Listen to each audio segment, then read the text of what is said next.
मेरे पास लोग आते हैं, वो कहते हैं हम अकेले में ऊब जाते हैं, हमें कोई संगी साथी चाहिए। कहता हूं जब तुम खुद ही से अकेले में ऊब जाते हो तो दूसरा तुमसे ऊबेगा। जब तुम खुद भी अपने साथ रहने को राजी नहीं तो कौन तुम्हारे साथ रहने को राजी होगा? और वो दूसरा भी अपने से ऊबा हुआ होगा, तभी तो तुम्हारी तलाश में आ रहा है। तो दो ऊबे हुए आदमी जब मिलते हैं तो तुम सोच सकते हो क्या परिणाम होगा, जो हर विवाह में हो जाता है। पति पत्नी ऐसे ऊब के बैठे रहते हैं।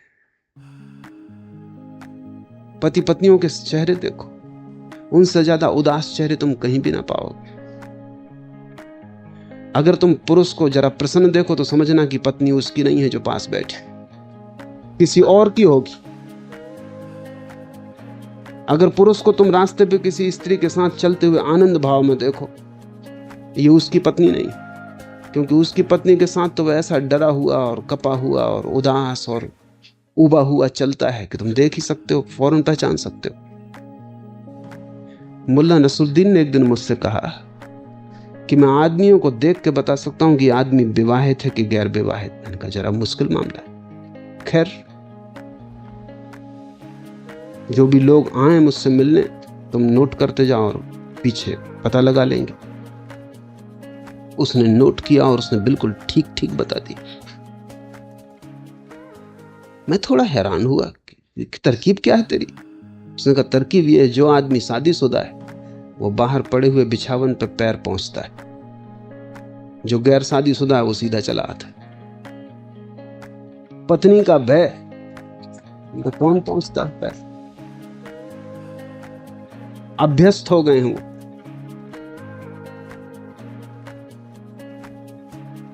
जीवन तुम्हारे भीतर से बाहर की तरफ जाएगा, बाहर से भीतर की तरफ नहीं आता। तुमने अगर अपने को प्रेम किया है तो तुम पाओगे बहुत लोग तुम्हें प्रेम करेंगे। तुम अगर अपने को प्रेम करने में समर्थ हो गए तो तुम पाओगे अनंत अनंत प्राणों से तुम्हारी तरफ प्रेम की धारा बहनी शुरू हो जाती। तुमने अगर अपने को प्रेम न कर पाए, जो कि तुम्हारे साधुओं की शिक्षा के कारण असंभव हो गया है,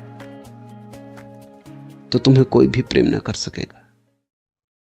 मेरे हिसाब में अगर तुमने अपने को प्रेम किया तो तुम पाओगे अनंत लोग तुम्हें प्रेम करते हैं, और ये प्रेम बढ़ता जाता है, बढ़ता जाता है। एक दिन अचानक तुम पाते हो कि परमात्मा का प्रेम भी तुम पे बरसा।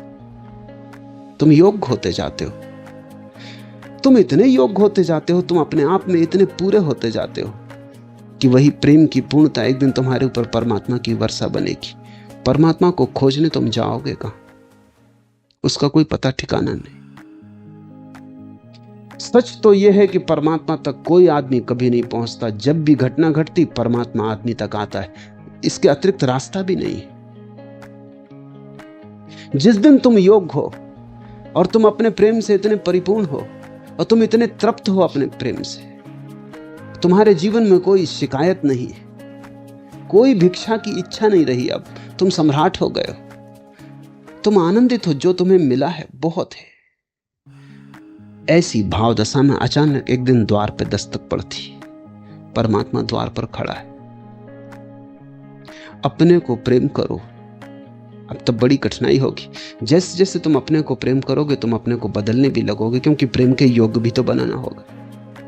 एक बार तुम्हें यह ख्याल आ जाएगा अपने को प्रेम करना है, तो तुम्हें बहुत सी क्षुद्रताएं दिखाई पड़ने लगेंगी जो कि प्रेम ना करने देंगी। उन क्षुद्रताओं को तुम्हें छोड़ देना होगा, वो तुम्हारी समझ से छूट जाएंगी। अगर तुम्हें अपने को प्रेम करना है तो प्रेम पात्र के योग्य भी तो बनना होगा। तब तुम पाओगे कि बहुत सी क्षुद्रताएं असंभव हो गई, क्योंकि कैसे तुम कर सकते हो वे क्षुद्रताएं? अगर करोगे तो निंदा शुरू हो जाती है। अगर तुमने जरा सी बात में क्रोध किया तो तुम खुद आत्मनिंदित हो जाओगे कि ये क्या क्षुद्रता है, ये क्या उथलापन। जरा सी बात में और गर्म हो गया, इतनी भी शीतलता न थी कि इतनी सी बात को सह जाता। तुम अचानक पाओगे कि अगर अपने को प्रेम करना है तो क्रोध धीरे धीरे छूटेगा। अगर अपने को प्रेम करना है घृणा धीरे धीरे गिरेगी। नहीं तो तुम प्रेम ना कर पाओगे।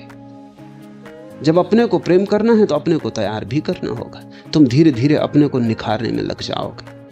अब तक तुमने दूसरों के लिए अपने को तैयार किया था तो तुम बाहर से सजाते थे, अच्छे वस्त्र पहनते थे, गंध छिड़कते थे, फूल बालों में खोस लेते थे, रंग रोगन कर लेते थे, बाहर से अपने को सजा संवार के जाते थे। जब तुम अपने को प्रेम करोगे तो बाहर की सजावट तो काम ना आएगी, क्योंकि तुम तो भीतर हो। और तुम कितना ही रंग ऊपर पोत लो चेहरे के, तुम्हें तो अपना असली चेहरा पता ही नहीं। जब तुम अपने को प्रेम करोगे तो तुम्हें भीतर सजाना पड़ेगा, भीतर का श्रृंगार शुरू होगा।